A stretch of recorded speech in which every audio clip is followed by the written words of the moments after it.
আসসালামু আলাইকুম। এখানে আমি ১.৫ কেজির একটু বেশি পরিমাণ মুরগির মাংস নিয়েছি। আর মাংসটা সুন্দর করে ধুয়ে তারপরে পানি ঝরে নিয়েছি। এবার মেরিনেশন করে নেব। তার জন্য হলুদের গুঁড়া এবং মরিচের গুঁড়া সাথে লবণ দিয়ে মাংসটা মেরিনেশন করব। একটু লেবুর রস দিলে আরও ভালো হতো, কিন্তু আজকে আমার কাছে লেবুর রস ছিল না। আপনারা লেবুর রস এখানে দিয়ে নিতে পারেন।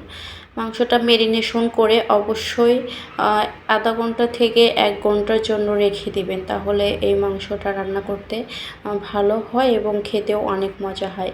আর এই তো মেরিনেশন করে রেখে দিয়ে পাশে আমি আরও একটা বাটি নিয়েছি। এখানে কিছু গুঁড়া মশলা আমি গুলিয়ে রাখবো। এর জন্য লবণ নিয়েছি হলুদের গুঁড়া, আর সাথে নিব মরিচের গুঁড়া, লাল মরিচের গুঁড়া নিয়েছি এখানে। আরও সাথে নিয়েছি ধনিয়ার গুঁড়া, জিরার গুঁড়া আর অল্প পরিমাণ গরম মশলার গুঁড়া নিয়েছি আমি। আর এইভাবে মশলা যদি গুলিয়ে রেখে দেন তাহলে এই মশলাটা রান্না করতে একটা বাটা মশলার ঘ্রাণ পাওয়া যায় এবং বাটা মশলার স্বাদও চলে আসে। এখানে অল্প পরিমাণ পানি দিয়ে আমি মশলাটাকে গুলিয়ে নেব। একটা পাতলা ব্যাটার তৈরি করে আমি এভাবে রেখে দিব। মাংস ম্যারিনেশন করার সাথে সাথে এটাও আমার গলে যাবে আর এটা একটা বাটা মশলার মতো হয়ে যাবে। এবার চুলায় একটা প্যান বসিয়ে দিয়েছি আর প্যানটির পরিমাণ মতো তেল নিয়েছি। যেহেতু ব্রয়লার মুরগির মাংস খুব একটা বেশি কিন্তু তেল লাগে না, এটা থেকেই তেল বের হয়ে আসে। তারপর আমি পরিমাণ মতো তেল এখানে নিয়েছি, নিয়ে অল্প অল্প করে একটা মাংস দিয়ে আমি মাংসগুলোকে ভেজে নেব। অবশ্যই মুরগির মাংস ভেজে রান্না করার চেষ্টা করবেন। এক পাশ এরকম একটু কালার হয়ে আসলে আমি উল্টিয়ে অন্য পাশ করে দিচ্ছি। ২ পাশ সম পরিমাণ করে আমি এখানে ভেজে নেব। আর এইভাবে ভেজে নিলে মাংসটা শক্ত হয়ে যায়, রান্না করতে ভেঙে যায় না এবং আস্ত আস্ত থেকে যায়, আর সেই মাংসটা রান্না করলে খেতে ভালো লাগে। এতে সবগুলো মাংস আমি ভেজে নিয়েছি। এরপর সেই বেঁচে যাওয়া তেলের মধ্যে আমি রান্না করে নেব। এখানে আর বাকি কোনো তেল দেওয়ার প্রয়োজন নেই, সম পরিমাণ তেল এখানে রয়ে গিয়েছে। এবার এই তেলের মধ্যে কিছু আস্ত জিরা, গরম মশলার মধ্যে নিয়েছি আমি দারুচিনি, এলাচ, লবঙ্গ এবং কয়েকটা গোলমরিচ থেতো করে দিয়েছি। দিয়ে একটু ফুটে আসলে এর মধ্যে আমি কুচানো কিছু পেঁয়াজ দিয়েছি। আমি হাফ কাপের মতো পেঁয়াজ এখানে কুচি করে নিয়েছি। পেঁয়াজগুলো একটু নরম নরম করে ভেজে নেব। খুব বেশি পরিমাণ ভাজা যাবে না, তাহলে কিন্তু পুরো রান্নাটাতে পেঁয়াজটা পুড়ে যেতে পারে। তাই এখানে একটু নরম এবং ব্রাউন কালার হয়ে আসলে পেঁয়াজটা হয়ে যাবে।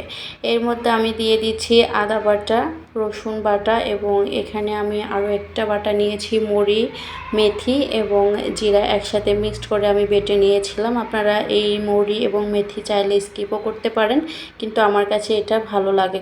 রান্না করলে আমার এই তরকারিটা মনে হয় যে অন্যরকম টেস্ট হয়, তাই আমি মাংসতে এই মশলাটা ব্যবহার করে থাকি। একটু নেড়েচেড়ে কাঁচা মশলার ঘ্রাণটা চলে গেলে আমি এর মধ্যে গুঁড়া মশলাটা এখন অ্যাড করব, সেই ভিজিয়ে রাখা গুঁড়া মশলা।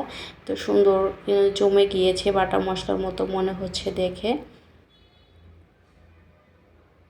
দিয়ে ৫ থেকে ৬ মিনিটের জন্য অল্প আছে এটা আমি কষিয়ে নেব।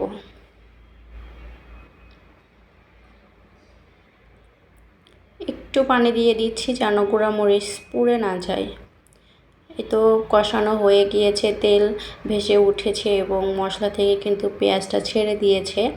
আর এই পর্যায়ে আমি এর মধ্যে ভেজে রাখা মাংস দিয়ে দিচ্ছি।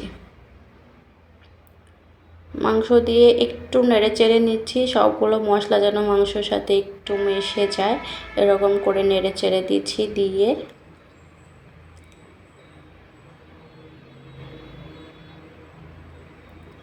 দেখতে কিন্তু অনেক সুন্দর লাগছে, আর এইভাবে রান্নাটা খেতেও কিন্তু অনেক মজা হয়। আর এই কষানোর সময়টা চুলার আঁচটা কিন্তু মিডিয়ামে রাখবেন। একটু পানি দিয়ে দিচ্ছি, দিয়ে আমি ঢাকনা দিয়ে দেব, দিয়ে আস্তে আস্তে এটা কষাতে থাকবো। যেহেতু ভাজি করা মাংস, এটা সমস্যা নেই, গলে যাওয়ার কোনো সম্ভাবনা নেই, বরঞ্চ আরও শক্ত হয়ে থাকবে এটা। দিয়ে ঢাকনা দিয়ে দিচ্ছি।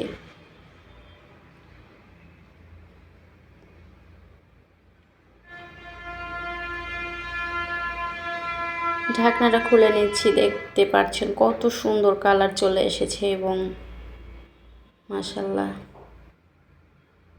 আবারও একটু নেড়েচেড়ে নিচ্ছি, নিয়ে আমি এর মধ্যে কয়েক টুকরা আলু দিয়ে দিচ্ছি, দিয়ে একটু মিশিয়ে নিচ্ছি। আলুগুলোর সাথে মিশিয়ে আমি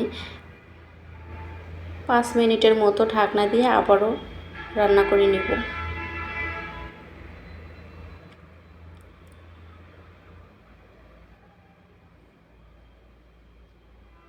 এবার ঢাকনাটা খুলে আবারও একটু নেড়ে নিচ্ছি।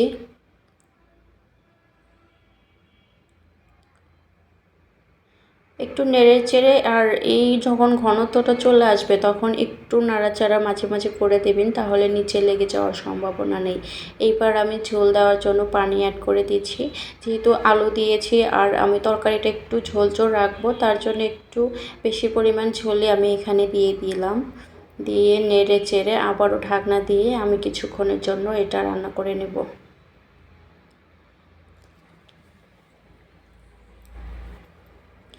তো আমার রান্না শেষ হয়ে এসেছে। এই পর্যায়ে লবণ দেখে নেবেন এবং এখানে একটু গরম মশলার গুঁড়া ছিটিয়ে দিলে তরকারিটা আরও বেটার টেস্ট চলে আসবে।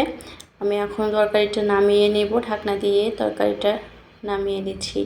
দেখিয়ে দিচ্ছি আমার তরকারির ফাইনাল লুকটা কেমন হয়েছে, অবশ্যই জানাবেন। আজকের মতো আল্লাহ হাফিজ।